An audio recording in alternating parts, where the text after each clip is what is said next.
কথা বলি।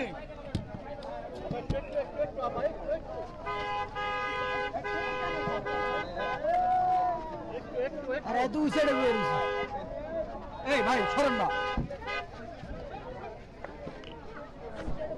আমার তো বাইরে দিতে ভাই একটু গ্লাস নামান না, নামাই দেন না। আরে হালকা গ্লাস নামান না ভাইয়া, গ্লাস নামান ভাই, গ্লাস নামান না, একটু গ্লাস নামান। এই গ্লাসটা নামাই দেন, ভিতর গ্লাসটা একটু নামাই দেন। গ্লাস একটু গ্লাস নামান, ভিতরে গ্লাসটা একটু নামাই দেন। নামান না ভাই, ভাই পিছনে গ্লাসটা একটু নামাই দেন।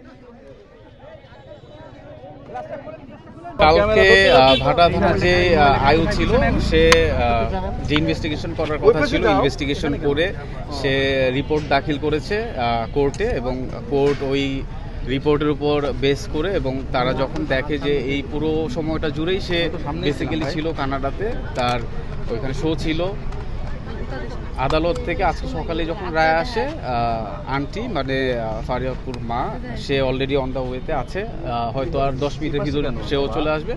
তো আমরা এর আগে অবশ্য আমরা পেপারস পাঠিয়ে দিয়েছি, আর কয়েকটা পেপারস আছে, হয়তো ঘণ্টাখানিকের ভেতরই আমরা ফারিয়াকে নিয়ে এখান থেকে প্রস্থান করব।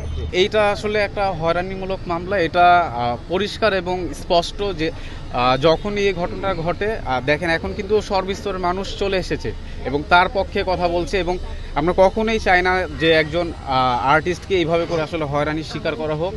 এবং এখন আসলে ধন্যবাদ জানাতে চাই আমাদের বর্তমান সরকারকে, যে তারা খুব দ্রুত এটার ব্যবস্থা গ্রহণ করেছে, এবং কারণ এইভাবে যদি একের পর এক যদি আর্টিস্টদের সাথে এরকম হয়রানিমূলক মামলা বা মিথ্যা মামলা চলতে থাকে, এতে আসলে আমাদের শিল্প আসলে আরও বেশি ধ্বংসের মুখে পড়ে যাবে, এবং অনেকেই যেমন দেখেছেন যে দেশ ছেড়ে চলে আসে, তারাও কিন্তু এইভাবে দেশ ছেড়েই চলে যাবে।